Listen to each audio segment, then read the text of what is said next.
The Friday evening air in my kitchen was thick, almost suffocating, with the smell of expensive imported soy sauce, fried tempura, and ungrateful entitlement.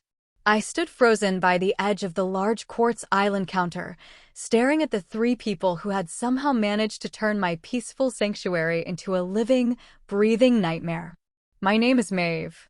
I am 35 years old, a proud single mother, a dedicated homeowner, and until that exact, agonizing moment, a silent hostage in my own life. The custom countertops I had worked 80-hour weeks and sacrificed countless weekends to afford were currently buried under a chaotic mess of half-eaten premium sushi platters, discarded sauce packets, and crumpled linen napkins. My father, Gideon, sat at the head of my dining table like a king on a stolen throne, his face flushed with a sudden, unjustified fury that made the veins in his neck stand out. My mother, Rowena, was sitting directly next to him, her lips pursed tightly together in that deeply familiar expression of disappointed judgment she had weaponized against me since I was a little girl. And lounging across from them, picking lazily at a piece of yellowtail sashimi with sheer, bored indifference, was my younger sister, Callista. They had been living in my home for 10 grueling, exhausting months. A stay that was initially promised, sworn up and down with tears and pleas, to last just a few short weeks while they got back on their feet. The tension in the house had been building since the day they arrived, a slow, toxic creep that infected every corner, every room, and every quiet moment of my life. But on this particular Friday night, the dam finally broke, sending years of repressed anger rushing to the surface.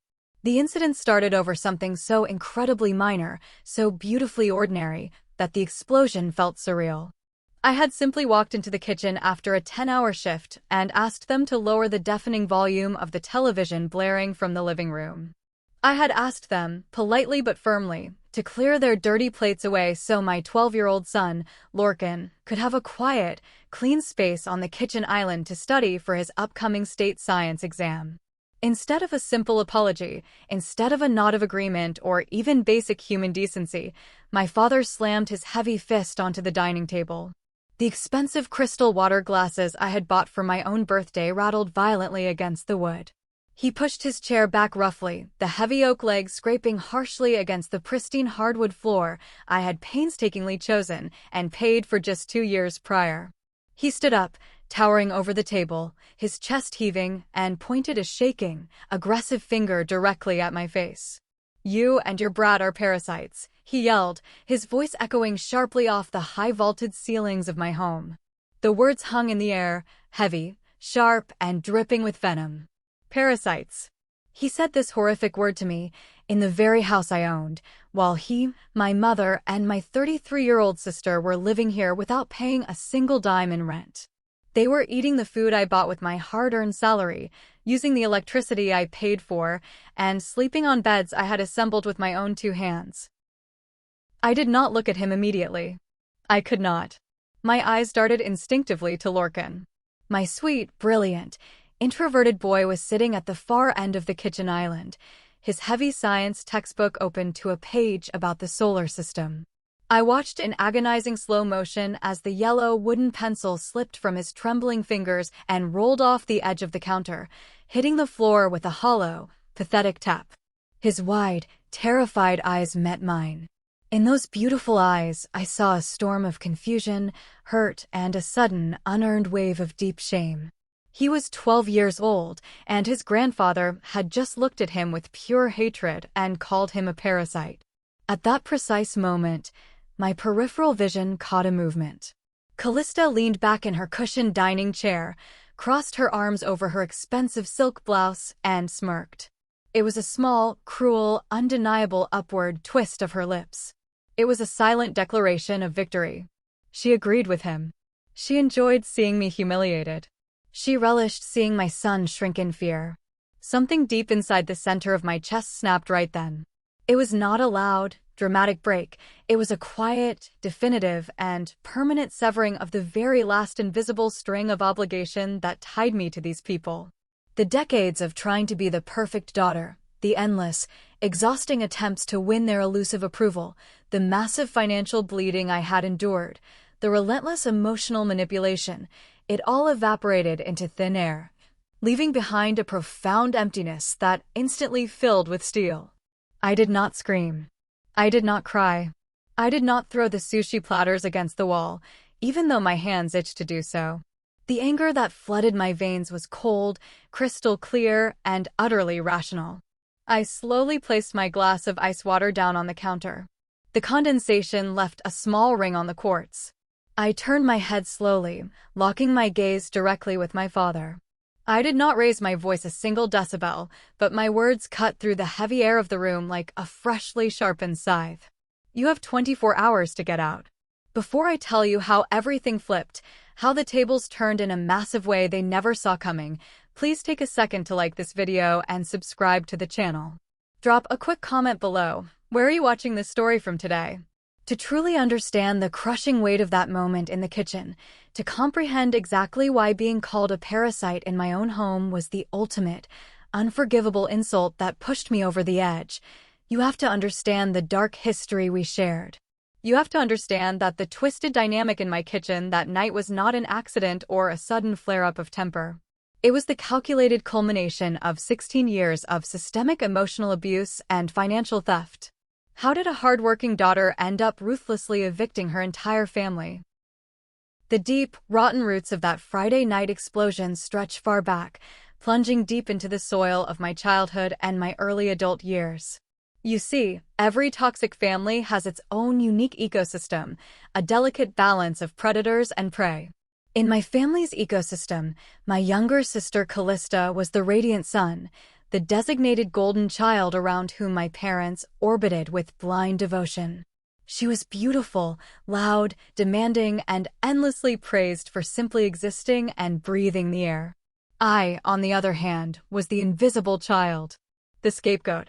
I was the one who quietly did the household chores without being asked, the one who earned the top grades in every class, the one who stayed out of trouble, and the one who was entirely, thoroughly taken for granted. If Callista got a minor cold and sneezed, it was treated as a severe family medical emergency requiring soup, new pajamas, and endless coddling. If I won a prestigious state academic award for mathematics, it was met with a distracted nod from my father and a complaint from my mother that my debate tournaments were cutting into their weekend relaxation time. But there was one person in our sprawling family tree who saw through the collective delusion. That was my maternal grandmother, Isolde. Isolde was a sharp-witted, fiercely independent, and pragmatic woman who did not suffer fools gladly, not even her own daughter Rowena. Isolde noticed the glaring disparity in how Callista and I were treated. She saw clearly how Gideon and Rowena showered Callista with expensive designer clothes, private tennis lessons, and endless allowances, while I wore Callista's faded hand-me-downs and taught myself how to write computer code on a clunky, second-hand desktop in the damp basement. Isolde and I shared a quiet, profound bond. We would sit together on her old wooden porch on humid summer afternoons, drinking cold iced tea with lemon, and she would impart her harsh wisdom. She would look at me with her piercing blue eyes and tell me to keep my head down, study harder than anyone else, save every penny I could find, and build my own fortress so I would never have to rely on anyone, especially not my parents. When I was 19 years old and midway through my freshman year of college, Grandmother Isolde passed away from a sudden heart failure. Her death shattered my world. The funeral was a blur of dark black clothes, hypocritical tears from my mother, and empty condolences from distant relatives. But a few short weeks later, the immediate family was summoned to a dusty, mahogany-paneled lawyer's office downtown for the official reading of her last will and testament. I will never, for the rest of my life, forget the stifling, heavy silence in that stuffy room when the elderly lawyer pushed his glasses up his nose and announced that Isolde had left a specific trust fund exclusively to me. It was for $150,000. My heart pounded furiously against my ribs. It was a staggering, life-changing sum of money. To a 19-year-old girl who was used to counting pennies to buy instant noodles, it was an unimaginable lifeline. It meant paying for 4 full years of university tuition without accumulating crushing student debt. It meant a solid down payment on a small apartment after graduation. It meant a guaranteed, safe future. It was everything a soul wanted for me. The car ride back to our house was suffocating. The air inside my father's sedan was so thick with unsaid words and brewing resentment that I could barely breathe. Callista sat in the back seat next to me, her arms tightly crossed over her chest, glaring out the rain-streaked window, radiating a palpable, toxic jealousy. My parents did not turn around to congratulate me. They did not talk about how proud a soul must have been of my academic achievements to leave me such a gift. They just whispered frantically to each other in the front seat, casting dark glances in the rearview mirror. 2 days later, the trap was meticulously sprung. It happened on a quiet Sunday afternoon. I was sitting at the wooden kitchen table, happily mapping out my college budget on a yellow legal pad, feeling a strange, wonderful, and entirely unfamiliar sense of total security. Gideon and Rowena walked into the kitchen, flanked closely by Callista. They pulled out chairs and sat down around me, boxing me in. The air shifted. It felt exactly like a calculated ambush. "Maeve, sweetheart," Rowena began, her voice dripping with an unnatural, sugary sweetness that immediately made my stomach tie itself into painful knots. "Your father and I have been talking all night, and your sister Callista has come up with a truly brilliant idea for our future." Gideon leaned forward, resting his heavy elbows on the table, invading my personal space. "We have a golden opportunity here, Maeve. A real chance to elevate this entire family." Callista has been staying up late drafting a comprehensive business plan for a high-end event planning and luxury party transport service. It is a literal goldmine. The local market is desperate for this exact type of premium service. Callista flipped her long, glossy blonde hair over her shoulder and offered a practiced, arrogant smile. "I have the social connections, Maeve. I know the right wealthy people in this town. We just need the initial capital to get the branding perfect and secure the primary transport vehicle." I stared at them, my mind racing, a cold dread pooling in my gut. "Transport vehicle?" "Yes," Gideon said, his eyes gleaming with a hungry, greedy light that terrified me. "A custom Mercedes Sprinter van. Top of the line. Black leather interiors, neon mood lighting, a built-in champagne bar, the works. It will be the stunning centerpiece of the entire business. But the banks are being ridiculous with their interest rates for new businesses." "That is exactly where you come in, Maeve." The realization hit me like a physical blow. They wanted my inheritance. All of it. Every single penny Isolde had left to protect me. I tried desperately to push back. I offered a logical alternative, hoping to appease them without sacrificing my future. "I am learning advanced software engineering at school," I said, my voice trembling slightly as I looked from my father to my mother. "I can build you a custom booking software, a beautiful website, an entire digital infrastructure for free. That kind of work is worth thousands of dollars. You could start small, do event planning without the expensive van first." Callista laughed, a harsh, mocking sound that scraped against my nerves. "Oh, please. We do not need a nerdy little website, Maeve. We need the luxury van. We need the expensive storefront in the high-end retail district, so I have a proper place to meet wealthy clients. We need the image, not computer code." Rowena reached across the table and placed her warm hand firmly over my cold, trembling one. She squeezed it gently, delivering a masterclass in emotional manipulation. "Family must always help family, Maeve. You know that. Callista needs this prestigious platform to truly shine. And you won't just be giving the money away, honey. You will be a silent, powerful partner. You will get every single dollar back with massive interest once the business takes off. Think of it as a smart investment in our shared, wealthy future." They swarmed me. They talked over me. They used heavy, loaded words like legacy, family unity, and unbreakable trust. They painted a vivid, alluring picture of a prosperous family empire where we all thrived together and never had to worry about bills again. They preyed ruthlessly on the desperate, starving part of my 19-year-old soul that just wanted to be included, to be valued, to finally be seen as an equal, worthy member of the team. Against every logical instinct I possessed, against the ghostly, echoing warnings of my grandmother Isolde telling me to build my own fortress, I caved under the immense pressure. The very next morning, feeling sick to my stomach, I went to the bank with Gideon. I signed the heavy stack of transfer papers. I watched, paralyzed, as $150,000 vanished from my newly opened trust account and moved directly into Gideon's shiny new business account. There was no legal contract drawn up. There was no promissory note. When I timidly asked for one, Gideon looked profoundly, deeply offended, as if I had slapped him. "We are family, Maeve," he had said, his tone thick with disappointment. "We do not need stupid pieces of paper to trust each other. We have blood." The grand luxury event planning and premium transport business lasted exactly 11 agonizing months.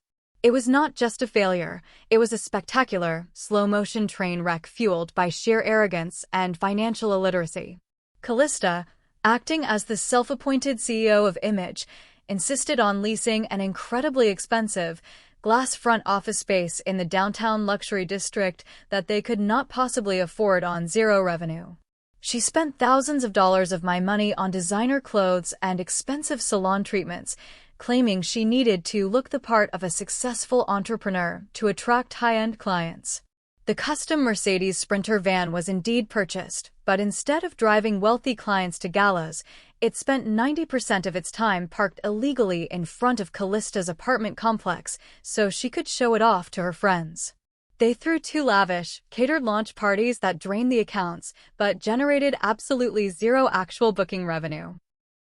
When the inevitable collapse finally happened, the silence in our house was deafening and oppressive. There was no tearful family meeting to discuss the failure. There was no explanation offered to me. The expensive downtown office was quietly vacated in the dead of night. The luxury van was repossessed by the aggressive creditors they had used to supplement my initial cash. And my $150,000 was gone. Vaporized. Burned on the altar of Callista's vanity. I waited weeks for an apology. I waited for a plan on how they would repay me.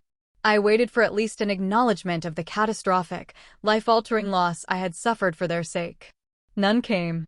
Finally, unable to bear the crushing anxiety of my impending sophomore college tuition bills, I gathered my courage and confronted them. I found Gideon and Rowena sitting comfortably in the living room, watching a mindless evening sitcom. I stood by the doorway, my heart hammering violently in my throat, my palms sweating. "Dad, Mom, I really need to ask about the business. And my money. I have major tuition deadlines due next month, and you promised I would see a return on my investment." Gideon did not even bother to mute the television. He just turned his head slowly, his face instantly hardening into a terrifying mask of irritation and disgust. "The economy took a severe downturn, Maeve. Small businesses fail every day. That is the inherent risk of investing. You're an adult now, you need to grow up and understand how the real world actually works." "But it was my entire college fund," I pleaded, my voice cracking, tears pricking the corners of my eyes. "It was everything a soul left me to protect me." Rowena stood up abruptly, crossing her arms over her chest defensively. "Do not dare bring your dead grandmother into this, just to make us feel guilty. Your father has just lost his dream business. He is under an immense, unbearable amount of stress, and you are being incredibly selfish and materialistic right now. You are profoundly insensitive to his pain." I stood there, stunned into silence. I was the one who had been robbed blind. I was the one whose future had been set on fire, yet I was being expertly painted as the cruel, heartless villain simply for asking where my life savings went. The true, horrifying depth of their betrayal became utterly undeniable just 2 weeks later. Despite claiming to me that they were completely broke, despite Rowena crying that they could barely afford groceries, a brand new, gleaming silver mid-sized SUV miraculously materialized in our driveway. It had leather seats and a sunroof. It was for Callista. "She needs reliable, safe transportation to go to job interviews, Maeve," Rowena explained breezily, waving her hand as I stared in absolute shock at the shiny new vehicle. "We took out a small, high-interest personal loan. It was absolutely necessary for her mental health." They had willingly plunged themselves further into massive debt to ensure the golden child did not have to suffer the indignity of riding the public bus, while simultaneously leaving me to drown in my own financial ruin. That specific day was the ultimate turning point of my life. The fragile, desperate illusion of a loving, supportive family shattered permanently into a million unfixable pieces. I realized with a cold, terrifying clarity that to them, I was not a daughter with feelings and needs. I was a resource. I was a battery to be drained.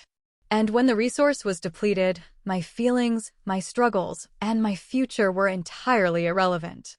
I did not drop out of college. I refused to let their selfishness ruin the life Isolde had envisioned for me. Instead, I embraced a grueling, punishing, sleep-deprived existence.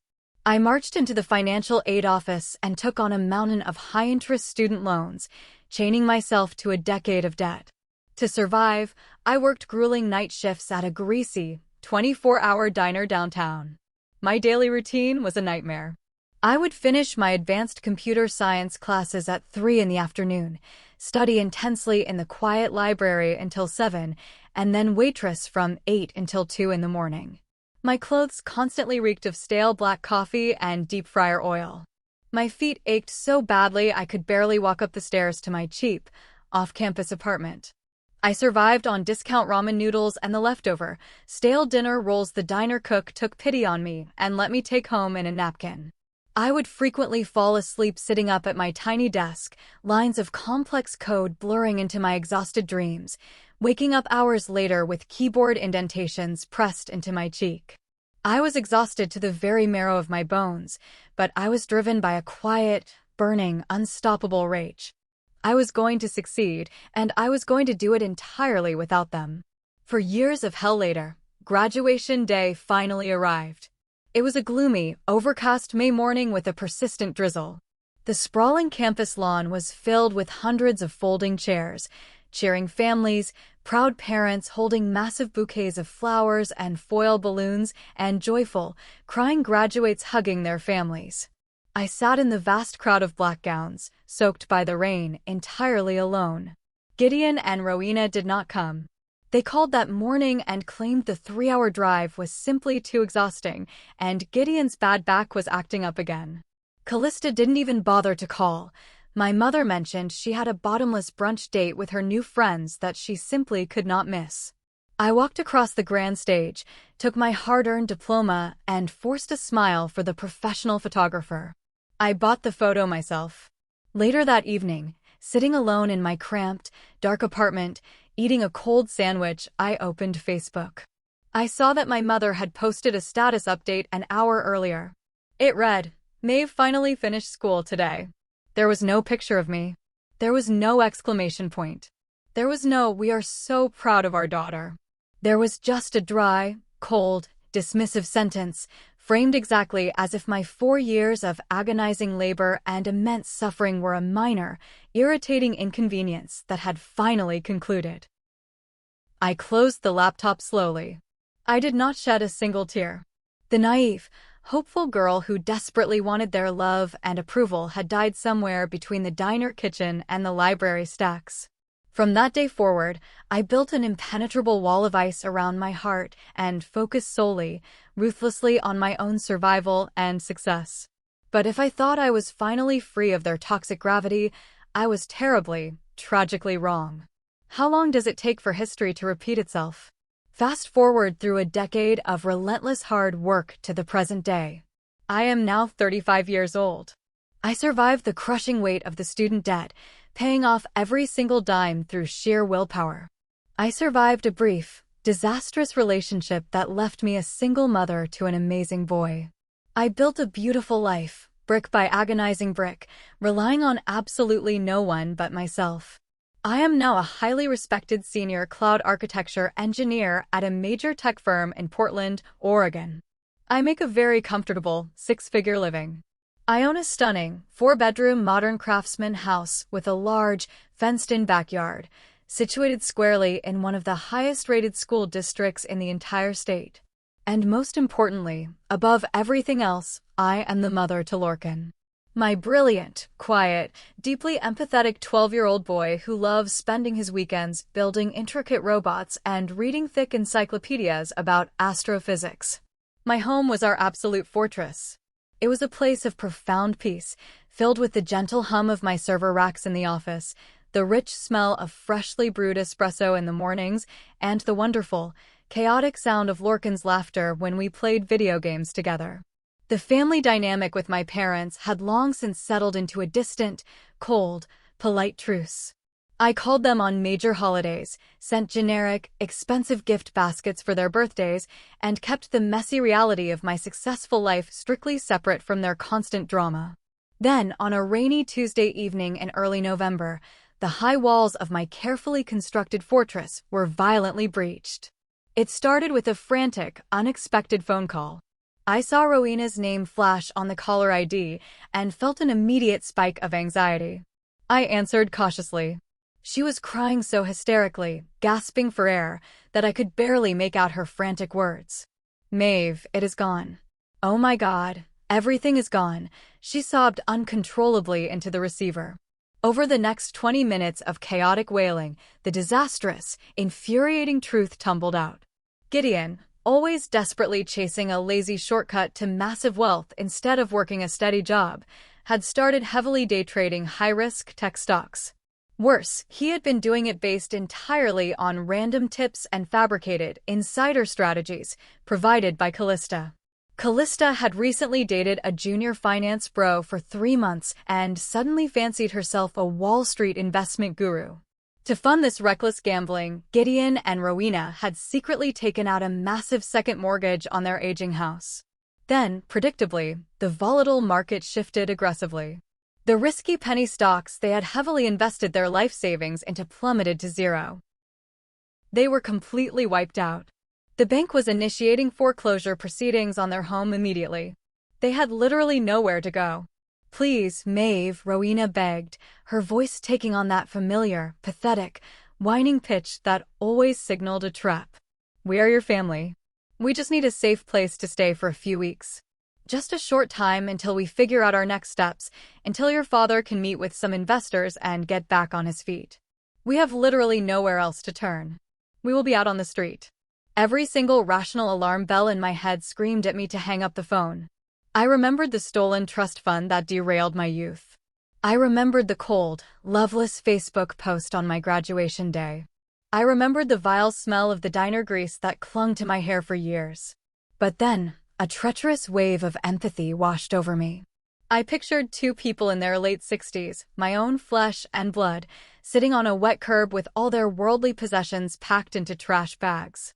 The deep societal guilt of abandoning elderly parents is a heavy, rusted chain that is incredibly difficult to break. I closed my eyes, took a deep breath, and made the worst decision of my adult life. "A few weeks," I said, my voice tight and filled with trepidation. "You can use the guest room for a few weeks. That is it." 3 days later, a massive, rusted U-Haul moving truck pulled aggressively into my pristine driveway, crushing the edge of my flower bed.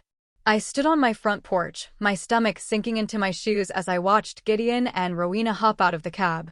This was not the light luggage of desperate people staying for a brief transition period. They began unloading heavy oak dressers, endless cardboard boxes of useless knickknacks, and decades of accumulated, dusty clutter. They were moving in. But the real shock, the twist of the knife, came a moment later. The passenger door of the truck opened again, and a pair of expensive, knee-high designer leather boots stepped out onto the wet pavement. It was Callista. She walked slowly up the driveway, hauling 5 matching, ridiculously expensive Louis Vuitton suitcases, looking perfectly put together, freshly manicured, and utterly unapologetic. "What on earth is she doing here?" I demanded, my voice rising in panic as I turned to Rowena, who was avoiding my eyes. Rowena waved her hand dismissively, offering a tragic sigh. "Oh, Callista is going through a terrible, dark time right now, Maeve. Her wealthy boyfriend broke up with her suddenly, and she had to move out of his luxury penthouse. She is deeply depressed and incredibly fragile. She needs her family right now. You have plenty of space in this giant house." I felt the blood drain rapidly from my face. I had reluctantly agreed to harbor 2 destitute, aging parents out of pity. I had absolutely not agreed to take in the vicious golden child who had helped ruin them financially, and who had never worked a hard, honest day in her entire life. She is not staying here. Absolutely not, I said firmly, blocking the front door. Callista instantly dropped her heavy bags onto my porch, immediately weaponizing her tears. I have no money, Maeve. Where am I supposed to go? To a filthy homeless shelter? You have a giant, empty house, and you are going to throw your own grieving sister out onto the cold street while she is having a severe mental health crisis. Rowena immediately flanked her, rubbing Callista's back soothingly and shooting me a look of pure disgust. Maeve, do not be so incredibly cruel. We come as a family package. We cannot abandon her. It is just for a short time until she heals. Against the combined, relentless force of their aggressive guilt-tripping, the tears, and the mortifying reality of them standing in my driveway, making a loud scene in front of my quiet neighbors, my resolve faltered. I let them walk through the front door. The invasion was complete. But I naively thought, how much damage could 3 adults really do in just a few short weeks? A few short weeks quickly and insidiously mutated into a month. Then 3 months. Then half a year. The 10 grueling months they occupied my home were a masterclass in relentless psychological warfare, boundary stomping, and catastrophic financial bleeding. The physical takeover of my carefully curated space was immediate, aggressive, and incredibly disrespectful.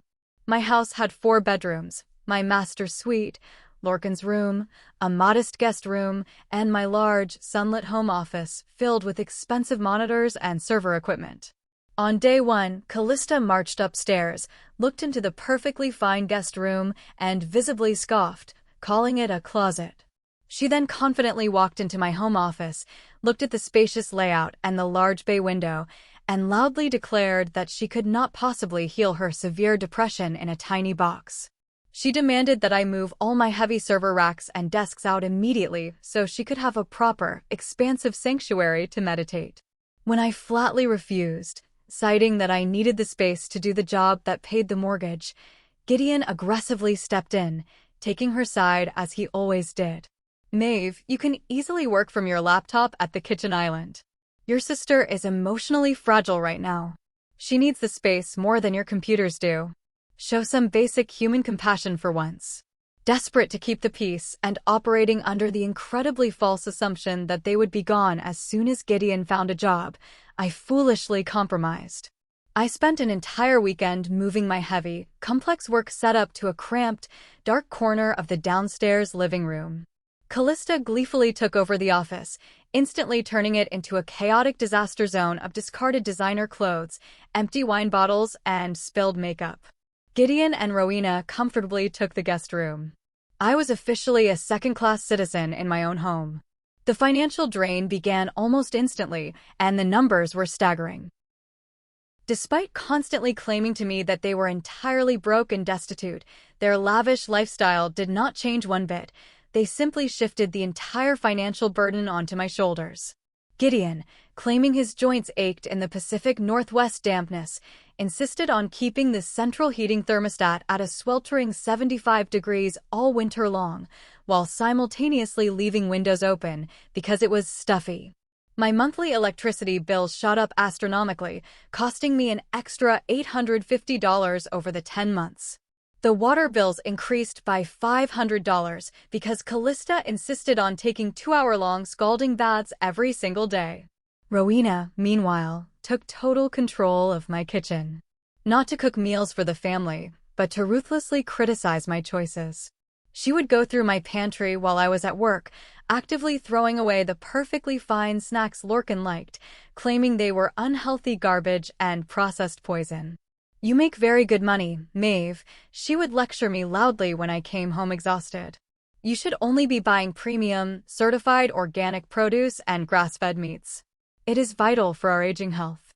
You're being cheap with your own family." She would sit at the kitchen island and fill massive online grocery carts with expensive imported French cheeses, organic out-of-season berries, and artisan sourdough breads, and then conveniently leave the web page open on my laptop for me to enter my credit card information. If I hesitated or complained about the $300 grocery bill for a single week, there would be heavy, dramatic sighs, slammed cabinet doors, and passive-aggressive comments muttered loud enough for me to hear about how I was intentionally neglecting their basic nutrition. Even worse were the dinners. Gideon and Callista flatly refused to eat my home-cooked meals, calling my chicken and vegetables bland peasant food. Almost every other night, they demanded we order expensive takeout, premium sushi boats, prime-aged steaks, authentic artisanal Italian pizzas. When the delivery driver arrived at the door, Gideon would invariably pat his empty pockets with a feigned look of surprise. Left my wallet upstairs. Get this one, will you, Maeve? I'll pay you back double when the market turns around and my investments hit. Over 10 months, I tracked every receipt. I spent an astonishing $5,200 just feeding their exorbitant, greedy appetites. Meanwhile, they contributed absolutely nothing to the household. Callista spent her days sleeping until noon, then lounging on my expensive living room sofa in her silk pajamas, endlessly scrolling through social media, loudly complaining to anyone who would listen about her wealthy ex-boyfriend. Gideon permanently occupied my favorite leather armchair, watching loud, angry political commentary shows all day, treating my home exactly like a terrible hotel where he was the dissatisfied VIP guest. But the stolen money, the high bills, and the chaotic mess were not the worst parts. The absolute worst part, the unforgivable sin, was how they relentlessly treated my son, Lorcan. Lorcan was a quiet, deeply intelligent kid. He loved spending hours sitting quietly at the dining table, carefully assembling complex robotic kits with tiny screwdrivers, or writing basic code for his mini projects. He was a brilliant light in my life. But to my toxic family, he was an annoying nuisance. Callista was the primary, vicious instigator. She would walk past him while he was focused on a circuit board, wrinkling her perfectly contoured nose in disgust. "Are you really still playing with those stupid, childish toys?" she would sneer, making sure her voice was loud enough to embarrass him. "You know, normal boys your age play outside. They play sports. You are turning into a weird, socially awkward little nerd, exactly like your mother. You're never going to get a girlfriend acting like a freak." I would immediately intervene, dropping whatever I was doing, rushing over and snapping at her to leave my son alone. But Rowena would always quickly rush to defend the golden child. "Oh, stop being so dramatic, Maeve." She is just teasing him playfully. "Boys need to toughen up in this world. You coddle him entirely too much, you're making him soft." Over the months, I watched in agony as my confident, happy son slowly began to shrink into himself. He stopped laughing. He started staying in his room more and more, closing the door softly. He completely stopped bringing his beloved robotic projects downstairs. He began physically tiptoeing around his own home, desperately afraid to make a sound, terrified to draw the critical, mocking eyes of his aunt or the enabling, dismissive glares of his grandparents. They were doing to my child exactly what they had done to me for 18 years. They were actively erasing his worth, attempting to make him feel incredibly small and insignificant so they could feel big and powerful. I was spending a literal fortune to house the very monsters who were actively, daily destroying my child's fragile self-esteem. The tension in the house was a tightly stretched, fraying rubber band, vibrating violently under the pressure, ready to snap at any second. It was only a matter of time before it broke. This brings us directly back to the chaos of that fateful Friday night. The night the fraying rubber band finally, spectacularly snapped. I had just finished a grueling, brain-melting 10-hour shift deploying a massive, complex cloud infrastructure project for a major client. My brain was completely fried, buzzing with lines of code. My lower back ached fiercely from sitting in the cramped living room corner. All I wanted in the world was to come home to a quiet house, make a simple, cheap pasta dinner, and help Lorcan gently review his notes for his massive science exam on Monday. Instead, I unlocked my front door and walked directly into an overwhelming wall of chaos and noise. The living room television was blaring a reality show at a volume so high that the glass in the windows literally vibrated. Callista was standing in the middle of the kitchen, blasting obnoxious pop music from her phone speaker while carefully painting her nails a bright red at the island counter. The pristine quartz countertops were completely buried under the disgusting remnants of a massive, $80 sushi order they had predictably charged to my emergency credit card, which I had foolishly left on the counter earlier that week. Lorcan was huddled at the far, dark end of the island, his small hands pressed tightly over his ears, his shoulders hunched, desperately trying to focus his eyes on his science textbook amidst the maddening circus. He looked utterly exhausted, defeated, and deeply miserable in his own home. I dropped my heavy leather work bag onto the floor, my legendary patience instantly vaporizing into thin air. I walked swiftly over to the island, reached across the mess, grabbed Callista's phone, and forcefully shut off the loud music. "Hey, what is your problem?" I was listening to that, she shrieked, glaring at me with pure hatred, holding her wet nails away from her body. "Lorcan is trying to study for a major exam," I said, keeping my voice dangerously low, a physical effort that made my jaw ache. I turned my head to Gideon, who was sitting at the dining table, happily watching the blaring TV. "Dad, turn the television down right now. And please, all of you, clear this disgusting mess up. This is a kitchen for eating, not a dumpster for your trash." Gideon's face instantly darkened, turning a deep, ugly shade of plum. He absolutely hated being told what to do, especially by the daughter he had always viewed as entirely beneath him, a mere servant to his needs. He picked up the plastic remote control, but instead of simply lowering the volume a few notches, he aggressively pressed the mute button, completely cutting the sound, creating a sudden, suffocating, hostile silence in the large room. "We are guests in this house, Maeve," Gideon barked, his voice laced with indignation. "You do not talk to us like we are your hired maids." "You are not guests anymore," I shot back, the bone-deep exhaustion finally peeling away my usual, practiced restraint. "You have been living here for 10 months. 10 long months. You don't pay a single cent in rent. You don't buy your own groceries. The absolute least you can do is clean up your own garbage so my son can have 2 feet of clean space to do his homework." Callista rolled her eyes dramatically, letting out a loud, theatrical sigh. "Oh, dear God, here we go again. Saint Maeve the Martyr. Always complaining. Always acting like you suffer so much. If you're so utterly miserable having your family around, why don't you just go hide in your room and leave us in peace? Because this is my house," I yelled, my voice finally rising, breaking through my calm facade. "I pay the massive mortgage every month. I pay for the expensive sushi you just stuffed your faces with. I pay for the electricity running that massive TV all day. I just want one single night of peace and quiet for my son." Rowena immediately stepped in, her voice dripping with that venomous, practiced disappointment she used to control me as a child. "You have become so incredibly materialistic and cold, Maeve. Always counting pennies. Always aggressively throwing your financial success in our faces to make us feel small. We raised you to be better than this. We sacrificed everything we had for you. You sacrificed absolutely nothing for me."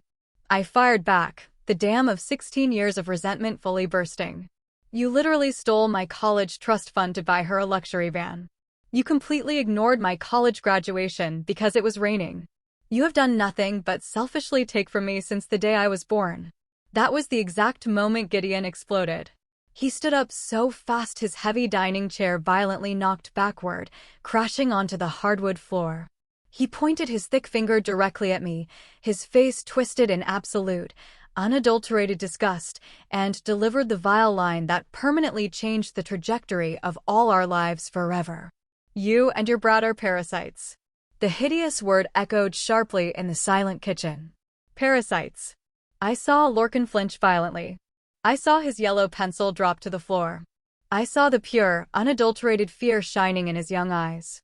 I saw Callista's cruel, victorious smirk from across the island.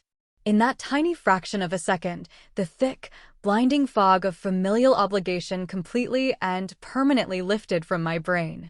I saw them clearly for exactly what they were. They were not a loving family down on their luck. They were vicious, emotional vampires. And now, they were actively trying to sink their toxic fangs into my innocent son. They were trying to infect him with the exact same generational trauma, the same heavy, toxic shame they had successfully buried me under for decades. It was a profound, life-altering moment of absolute clarity. I realized with stunning suddenness that arguing with them was entirely pointless. They lived in a fabricated, delusional reality where they were the perpetual, suffering victims and everyone else in the world owed them endless servitude. I could not change them. I could not make them love me. But I absolutely could remove them from my life. I did not argue further. I did not defend myself or my son against the absurd accusation. I looked directly into Gideon's angry eyes, my face completely devoid of any emotion, my heart turned to solid ice, and delivered my final, unbreakable ultimatum. You have 24 hours to get out. They froze. The collective shock on their faces was almost comical. They had pushed me to the absolute edge 1,000 times before in my life, and I had always, eventually, backed down and apologized to keep the peace. They did not expect the edge to be made of impenetrable steel this time. I didn't wait for their stammering response. I walked swiftly over to Lorcan, gently closed his heavy science book, and put a protective hand firmly on his small shoulder. Come on, buddy. We're going to study in my room tonight. I led him upstairs and locked my bedroom door securely behind us. I sat him down on the edge of my bed, knelt in front of him, and looked him straight in the eyes. Listen to me very carefully, Lorcan. You are brilliant. You are incredibly kind. You are not a burden to anyone, and you are certainly not a parasite. What he just said is a disgusting lie born of his own failure. This is our home. Do you understand me? He nodded slowly, a single, silent tear slipping down his cheek. I pulled him into a fierce hug, feeling a primal, overwhelming protectiveness wash over me. After he finally fell asleep, breathing softly in my bed, I did not cry. I did not panic about the fallout. I opened my laptop in the dark. I didn't search for family counselors or conflict resolution articles. I searched for the most ruthless, highly rated property and eviction lawyer in the city of Portland. I was going to absolute war, and I was going to win. Thank you so much for watching up to this point. If you are enjoying the story and want to see how I legally and financially destroyed their entitlement, please leave a comment saying, "I'm win." This is our secret code for the true supporters who made it this far, and I will personally heart and reply to every single comment with that keyword. Now, let me tell you about the spreadsheet. The morning after the explosion in the kitchen, the atmosphere inside my house underwent a radical shift. The chaotic, noisy entitlement that had defined the past 10 months was entirely gone, replaced by a suffocating, icy silence. I woke up before dawn, the sky outside my window still a bruised purple. I did not feel exhausted. I felt a strange, cold surge of adrenaline. The fog of guilt that had clouded my judgment for a lifetime had burned away, leaving only a fierce, protective clarity. I made Lorcan a quiet breakfast, kissed him on the forehead, and sent him off to the school bus with a reassuring smile. When Gideon and Rowena finally emerged from their stolen guest room around 10 in the morning, expecting me to have prepared coffee and a tearful apology, they were met with a locked door. I had already left for work. I was done playing the role of the subservient, peacekeeping daughter. The war had officially begun, and I was going to dictate the terms of engagement. Instead of driving to my tech campus, I drove directly downtown to a sleek, glass-fronted building. I had an emergency appointment with Serafina, a highly recommended property and eviction lawyer known for her ruthless efficiency. Sitting in her quiet, air-conditioned office, surrounded by heavy legal volumes, I laid out the entire nightmare. I explained the 10 months of unpaid lodging, the verbal abuse, the financial drain, and the ultimate insult directed at my son. Serafina listened intently, taking sharp notes on a yellow pad. When I finished, she looked at me with a professional, steely gaze. They are considered month-to-month tenants under state law, Maeve, even without a written lease or rent payments, she explained, her voice calm and authoritative. You cannot simply change the locks. That would be an illegal eviction. We have to follow the letter of the law. I am drafting a formal 30-day notice to quit. It is a legally binding document demanding they vacate the premises. If they do not leave by the 30th day, we file a lawsuit and have the sheriff remove them. 30 days felt like a lifetime to endure their toxic presence, but it was a concrete finish line. I paid her retainer fee without a second thought. That afternoon, a courier delivered the heavy, formal legal documents to my office. They were printed on thick, intimidating watermarked paper. I drove home that evening with the manila envelope sitting on the passenger seat like a loaded weapon. I had also spent my lunch break compiling something else, something far more devastating than legal jargon. When I walked through the front door, the house was eerily quiet. I found Gideon, Rowena, and Callista sitting around the living room television. They were pointedly ignoring me, executing their classic passive-aggressive silent treatment. They expected me to break the silence, to beg for their forgiveness for raising my voice the night before. I walked into the center of the room and stood between them and the television screen. I did not look angry. I felt utterly, terrifyingly calm. I held two items in my hands, the legal envelope and a thick, black plastic folder. "I have something for you," I said, my voice steady and flat. I tossed the manila envelope onto the glass coffee table. Gideon picked it up suspiciously, tearing the flap open. He pulled out the formal notice to quit. I watched his eyes scan the dense legal text. His face, usually ruddy, drained of color. "What is this?" he choked out, the heavy paper trembling in his large hands. "An eviction notice? You are formally evicting your own parents? Have you lost your mind?" Rowena gasped loudly, pressing a hand to her chest in theatrical horror. "Maeve, you are throwing us out onto the street? After everything we have suffered? You have exactly 30 days to remove yourselves and your belongings from my property," I stated, ignoring her performance. "If you are still here on day 31, the local sheriff will escort you off the premises." Before they could launch into their practiced symphony of guilt and victimhood, I dropped the black plastic folder onto the table. It hit the glass with a heavy, satisfying thud. "And before you dare call me ungrateful or heartless," I continued, my voice slicing through their impending outrage, "I suggest you look closely at that folder. I call it the Parasite spreadsheet."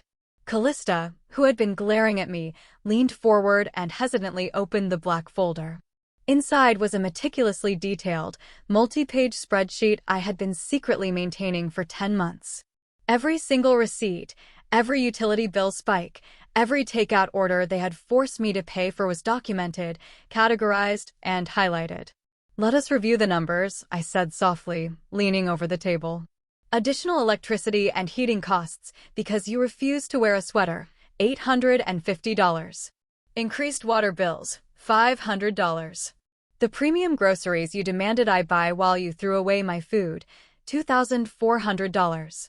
The luxury takeout dinners you ordered and promised to pay me back for, $5,200.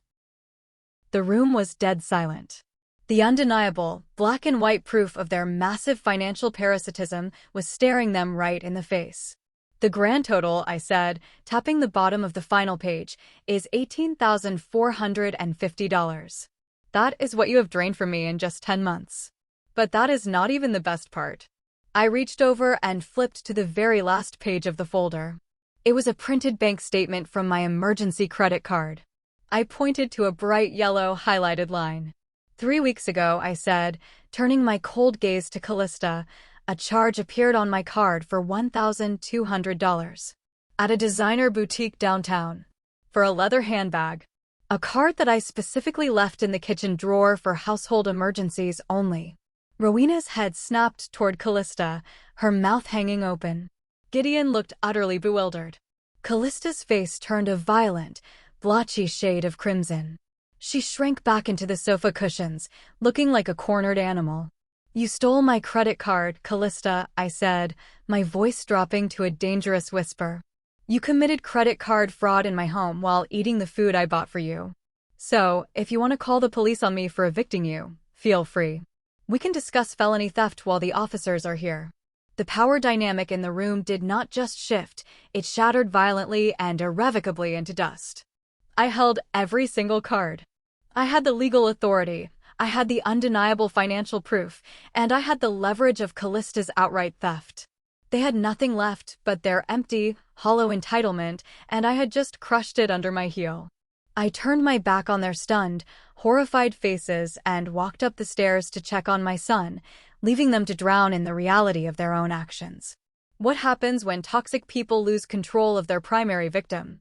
The retaliation began precisely 24 hours later, and it was as predictable as it was pathetic. When toxic individuals lose their grip on the narrative and the victim they have controlled for years, they immediately enlist a private army to do their dirty work. In psychology, they call them flying monkeys, the friends and distant relatives who are manipulated into carrying out the smear campaign. My phone started ringing nonstop on Wednesday morning. Rowena had clearly spent the entire night calling every single relative in our extended family tree, spinning a wild, tragic tale of my sudden, cruel insanity. According to her weeping narrative, she and Gideon were frail, destitute elders who had politely asked for a tiny corner to sleep in, only to be ruthlessly tossed out into the cold winter by a greedy, materialistic, heartless daughter who cared more about her bank account than her own flesh and blood. She conveniently omitted the $18,000 they had drained. She entirely left out the $1,200 stolen handbag. And she certainly did not mention Gideon calling his own grandson a parasite. The first voicemail was from my uncle Declan, Gideon's older brother. He lived 2 states away and had not spoken to me in 5 years. I sat at my desk at work, pressing the phone to my ear, listening to his raspy, aggressive voice. "Maeve, you ungrateful little brat," Declan spat through the speaker, his words slurring slightly. "Your mother is crying so hard she can barely breathe. What is wrong with you? They gave you life. They raised you. You have a massive house and a fancy tech job, and you are throwing your sick parents out on the street? You are a disgrace to this family name. You need to tear up that eviction notice right now and beg for their forgiveness, or you are dead to me." The old Maeve, the deeply insecure girl desperate for family validation, would have panicked.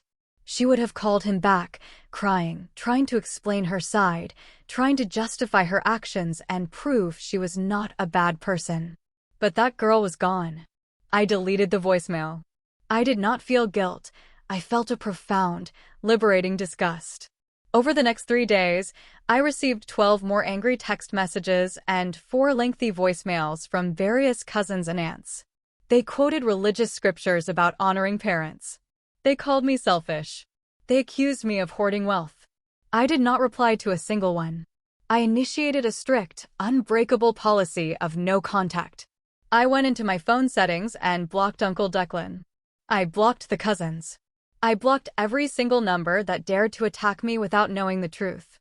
I realized that to explain, argue, or defend my decision was to validate their false premise that I owed them an explanation in the first place. Silence is the most terrifying weapon you can use against people who feed on drama. It starves them. Have you ever had to face a coordinated smear campaign from your own toxic relatives? How did you handle the flying monkeys? Let me know down in the comments below. Now, let me show you how I secured my ultimate revenge without engaging in their petty drama.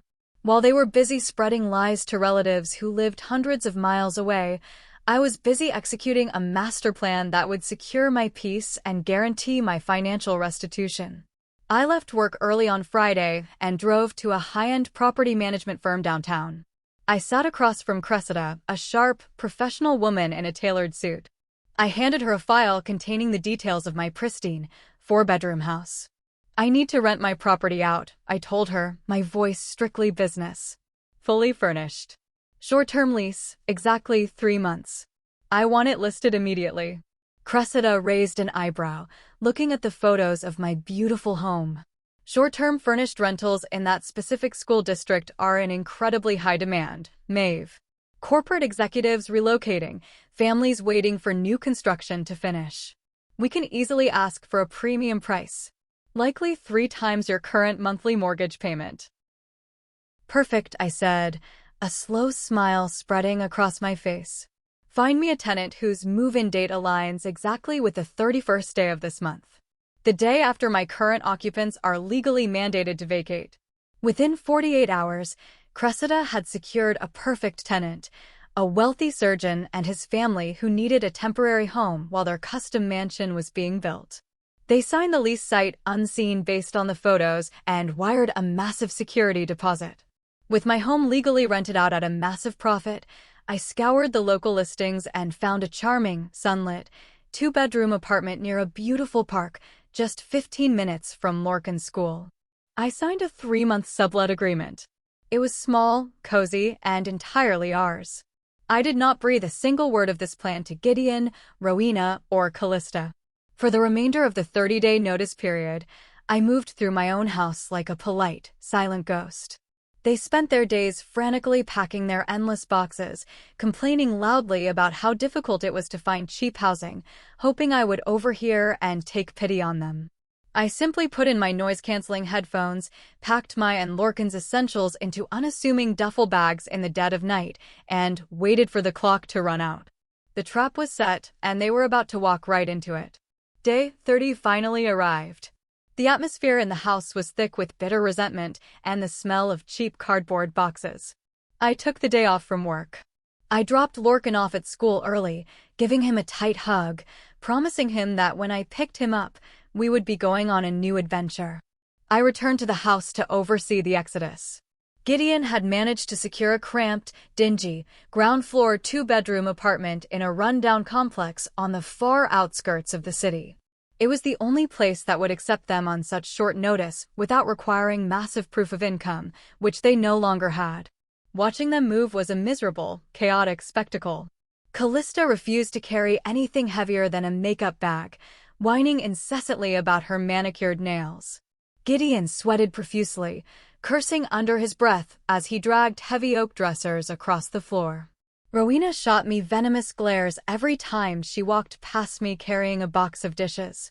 "I hope you are proud of yourself, Maeve," Rowena hissed as she carried a lamp toward the front door.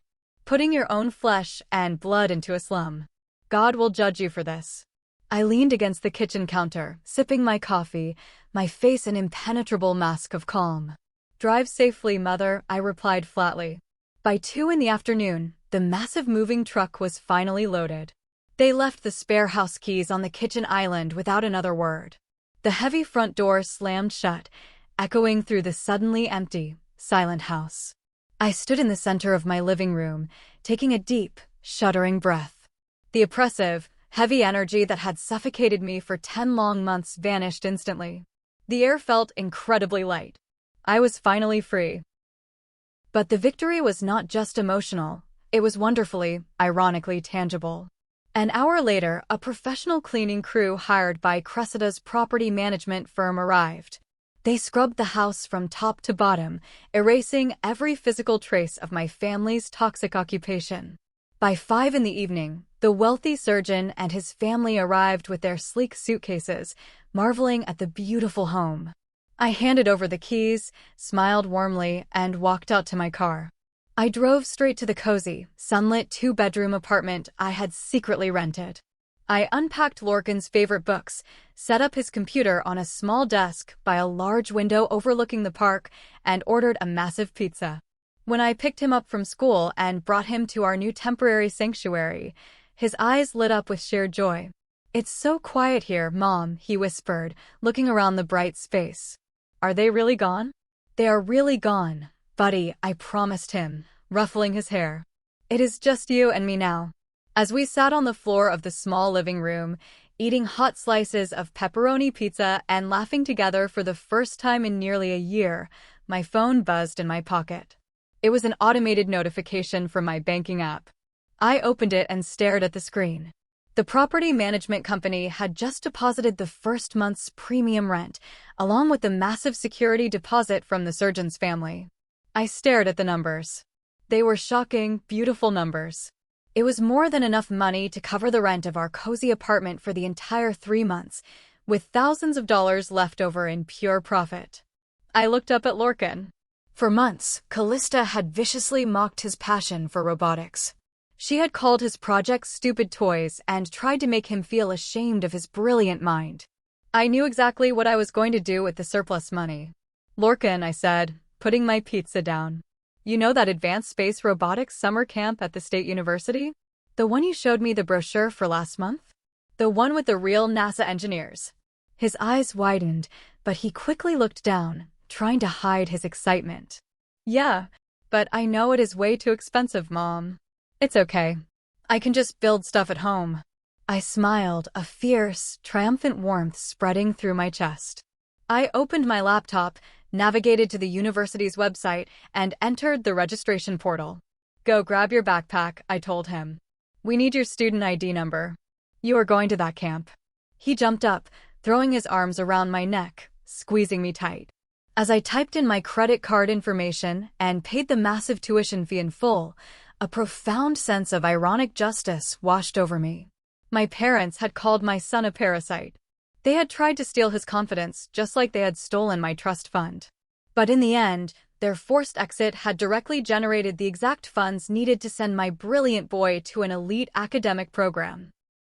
Their absence was literally paying for my son's bright future. It was the most elegant, satisfying masterstroke of revenge I could have ever engineered. But while I was celebrating my peace, a massive storm was brewing on social media, and a hidden ally was about to drop a bomb that would destroy my parents' public reputation forever. While Lorcan and I were thriving in our peaceful, sunlit apartment, Rowena was busy orchestrating her final, desperate bid for public sympathy. Unable to torture me directly, she turned to her favorite weapon of mass manipulation, Facebook. A week after the eviction, a close friend sent me a screenshot of a massive post Rowena had published on her public profile. It was a masterpiece of fabricated victimhood, spanning several long paragraphs accompanied by a heavily filtered, depressing photo of the brick wall outside her new, dingy apartment complex. The post read, "It breaks my heart to share this, but Gideon and I are currently living in a tiny, unsafe apartment after facing the ultimate betrayal. We raised a daughter, gave her everything, supported her through college, and loved her unconditionally. When we fell on hard financial times through no fault of our own, we asked her for a temporary roof over our heads. Instead of family love, we were met with cold greed. She legally evicted her own sick parents to rent her luxury house out to strangers for a massive profit. We are devastated, heartbroken, and struggling to afford basic groceries. Please pray for our family during this dark hour." The comment section was a predictable circus of outrage. Distant relatives, church friends, and old neighbors were leaving hundreds of comments offering prayers, condemning my supposed greed, and calling me a monster. Rowena was basking in the glowing attention, replying to comments with tearful emojis and dramatic thanks. I read the screenshot, felt a brief flash of irritation, and prepared to ignore it. I did not need to defend myself to people who only knew half the story. But I did not have to defend myself. Someone else did it for me. Enter my Aunt Zara. Zara is Rowena's younger sister, but they could not be more different.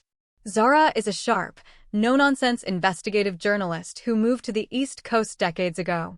She had always seen through Rowena's theatrical drama. More importantly, Zara had been Grandmother Isolde's primary confidant before she died. I refreshed the Facebook page an hour later and saw a new, massive thread forming at the very top of the comments. Zara had entered the chat. "Fascinating story, Rowena," Zara wrote, her tone practically dripping with sarcasm. "Since we are airing family grievances on the internet for attention, let's clarify a few missing details for your prayer circle. Question 1. Did you forget to mention that you and Gideon lived in Maeve's home completely rent-free for 10 straight months? Question 2. Did you mention that you drained $18,000 of her money on luxury takeout and expensive groceries while refusing to pay a single utility bill? Question 3. Did you mention that Callista stole Maeve's credit card to buy a designer handbag while living there?" The comment section instantly froze. The flood of sympathetic prayers abruptly stopped. Rowena frantically tried to delete Zara's comment, but Zara was faster. She had already taken screenshots and posted them in a follow-up comment. Rowena panicked and replied defensively, "Zara, you don't know what you are talking about. She is a millionaire. She owes us. We sacrificed everything for her education." That was the exact moment Zara dropped the ultimate nuclear bomb. The plot twist that nobody, not even I, saw coming. Sacrificed for her education? Zara replied. "That is a bold, disgusting lie, and I have the physical proof. I have kept quiet for 16 years out of a misplaced sense of family loyalty, but watching you publicly smear that girl is the final straw." Zara then uploaded a photograph of a piece of paper. It was a handwritten letter, the ink faded, written on old, Floral stationery. I recognized the sharp, elegant handwriting immediately. It was from Isolde. Zara added a caption. "This is a letter our mother, Isolde, mailed to me 2 weeks before she passed away. Read it carefully." I zoomed in on the photo, my heart hammering in my chest. "Dearest Zara," the letter read. "I am changing my will today. I am leaving a trust of $150,000 exclusively to little Maeve. I fear for her. Gideon and Rowena are deeply greedy, selfish people, and they coddle Callista to the point of ruin. I know in my bones that if I do not secure this money tightly, they will try to steal it from Maeve to fund their own foolish vanity projects. I am telling you this so that if they ever manage to take it from her, you will know the truth and act as a witness to their theft. Protect her if I cannot." I stared at the screen, tears blurring my vision. Isolde had known. She had seen it all. She had tried to protect me from the grave, and when I foolishly fell into their trap, she had left a hidden failsafe with the only trustworthy person in the family. The fallout on Facebook was immediate and catastrophic for my parents. The narrative violently shifted. The same church friends and relatives who had been praying for Rowena were now demanding explanations. People were asking about the stolen college fund. They were calling them thieves. They were pointing out the hypocrisy of their victimhood. Rowena tried to argue that the letter was a forgery, but Zara threatened to upload the legal probate documents. Confronted by undeniable, public evidence of a 16-year-old betrayal, and publicly exposed as massive financial parasites, the toxic family panicked. 20 minutes after Zara posted the letter, Rowena's entire Facebook profile disappeared. She had deactivated her account in sheer, humiliating defeat. They had tried to destroy my reputation in the public square, and instead, they had accidentally orchestrated their own permanent social destruction. When your audience realizes you are the villain, there is nowhere left to hide. 3 glorious, quiet months passed. The lease on my house ended smoothly. The wealthy surgeon and his family moved into their newly built mansion, leaving my property in pristine condition and handing back the keys with glowing reviews of the neighborhood. On a bright Saturday morning, Lorcan and I packed our bags and moved back into our real home. Walking through the front door felt entirely different this time. The oppressive, heavy energy that had haunted the hallways was scrubbed completely clean by time and distance. The house was no longer a battleground, it was truly ours again. We spent the entire weekend reclaiming our space. We drove to the hardware store and bought fresh paint. We painted the downstairs living room a warm, calming shade of slate gray. Lorcan, inspired by his incredible time at the Space Robotics Camp, painted his bedroom a deep, cosmic blue, sticking glow-in-the-dark stars across the ceiling. We ordered a new, modern coffee table, threw open every window to let the crisp Pacific Northwest air circulate, and filled the house with the loud, joyful sounds of Lorcan's favorite video games. Life settled into a beautiful, predictable rhythm. My career at the tech firm soared without the constant, draining distraction of family drama. I received a promotion and a significant raise. Lorcan was thriving, his confidence fully restored. He had built a complex robotic arm at camp that won a regional science fair, and he proudly displayed the blue ribbon on the kitchen island, the exact spot where he had been called a parasite. I had not heard a single word from Gideon, Rowena, or Callista since the day they moved out. The silence was golden. I did not know how they were surviving in their cheap apartment, and frankly, I chose not to care. Then, on a rainy Tuesday afternoon, exactly 4 months after the eviction, I checked my mailbox. Tucked between a water bill and a junk mail flyer was a single, crumpled white envelope. My name and address were written on the front in a shaky, frantic handwriting. There was no return address, but I recognized Rowena's script instantly. I brought the mail inside, set my briefcase down, and carried the envelope into my newly painted living room. I sat in my favorite armchair by the window, feeling a strange sense of detached curiosity rather than fear. I tore open the flap. Inside was a single sheet of cheap, lined notebook paper. It was a letter. "Dearest Maeve," the letter began. "We are so incredibly sorry. We were wrong. We let our stress get the better of us, and we said things we deeply regret. We miss you and Lorcan terribly. We know we made mistakes, but family is forever. Please, we need to talk. I read the opening paragraph and frowned. It sounded almost genuine, a rare admission of fault. But with toxic people, the apology is never the point. It is always the bait. I kept reading. The truth is, we are in a desperate situation. Callista has left us. 3 weeks ago, she met a man online who promised to take her to Dubai. While your father and I were out grocery shopping, she packed all her designer bags. She also took our emergency lockbox.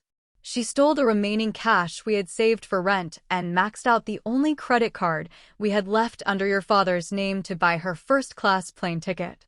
She blocked our numbers and vanished. We cannot pay the rent on this apartment. The landlord has served us with a 3-day pay or quit notice. We are going to be evicted onto the street by Friday. Please, Maeve.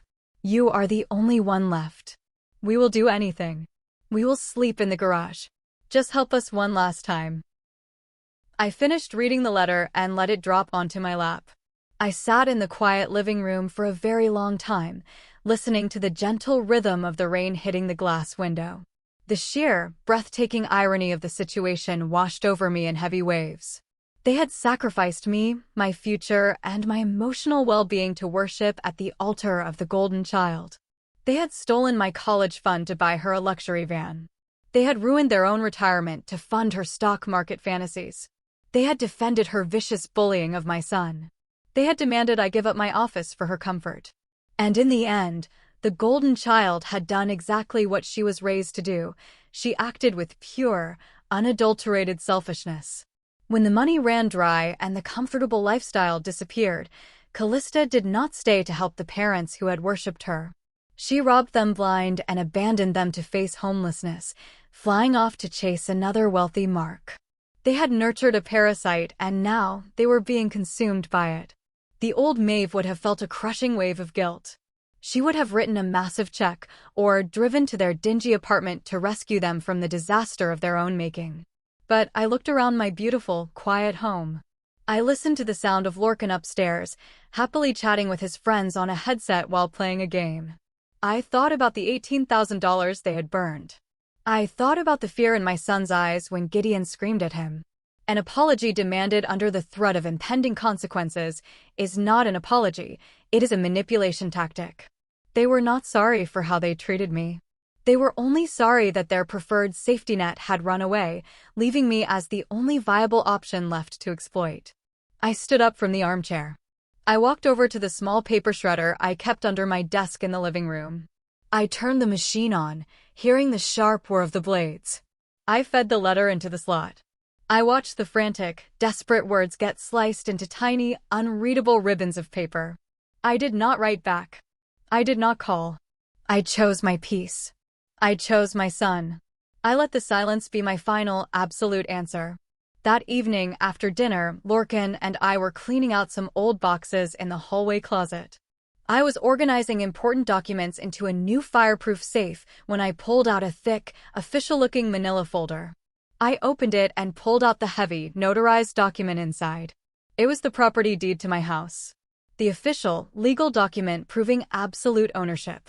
My name, Maeve, was printed clearly and boldly in heavy black ink at the very top. I stood in the hallway, holding the heavy paper in my hands.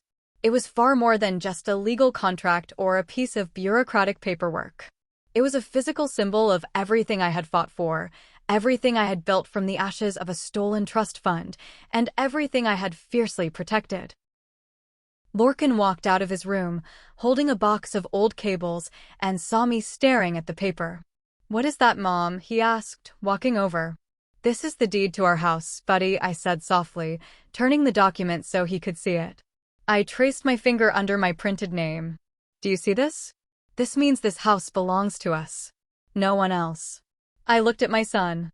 He was taller now, his shoulders broader, the fear from 10 months ago entirely erased from his bright, intelligent eyes. I wanted him to fully understand the brutal, necessary lesson I had learned at such a heavy cost. "Lorcan, look at me," I said, my voice filled with a quiet, unbreakable strength. "This is not just a house made of wood and glass. It is a boundary. We decide who gets to step inside our boundary. We decide who is allowed to share our peace. And anyone who makes you feel small, anyone who calls you names, does not get to stay inside. Not even family. Do you understand? A slow, understanding smile spread across his face. He had lived through the chaos. He had witnessed the war. He knew exactly what that word meant now. It meant safety. It meant quiet evenings. It meant unconditional love. "It's our boundary, Mom," he agreed softly, wrapping his arms around my waist. He was right. And it always would be. A true home is built not just with money and labor, but with the hard-won clarity of a woman who finally recognizes her own worth and refuses to discount it ever again. I often think about the concept of forgiveness. Society tells us that to truly heal, we must reconcile. We must sit down, hold hands, and offer spoken forgiveness to the people who broke us. But I have learned that forgiveness does not require a conversation. It does not require a reunion. Forgiveness is a quiet, entirely internal act. It is simply the decision to stop letting the anger control your daily life. I have forgiven them for being broken, selfish people. I have accepted that they will never be the loving parents I deserved. But forgiving them does not mean giving them access to my life. My peace does not depend on their apology being sincere. My peace depends on me no longer needing their apology to survive. I turn to look directly into the camera, my expression steady, my voice calm but carrying the weight of experience. The living room is quiet behind me, filled with the soft, warm light of a setting sun. It is peaceful. It is fiercely protected. It is mine. If someone in your family calls you ungrateful, selfish, or cold simply because you choose to protect your own peace, remember this vital truth. People who depend heavily on your silence and your sacrifice will always view your boundaries as a vicious betrayal. If you have ever been the strong one in your family, the one who gives and gives, the one who quietly absorbs the pain, only to be called a monster the very first time you finally say the word no, this story is for you. You are not the villain of their fabricated story. You are the hero of your own life. Did I do the right thing by putting the letter in the shredder? Was I wrong to refuse to help them when they were facing eviction, even after Callista abandoned them? Let me know your honest thoughts in the comments below. Turn the comment section into a jury. If you have ever had to fiercely fight for your own home, in every sense of the word, hit that like button and subscribe to the channel for more stories of surviving toxic family drama. Thank you for watching, and remember, never apologize for building a fortress to protect the people who actually love you.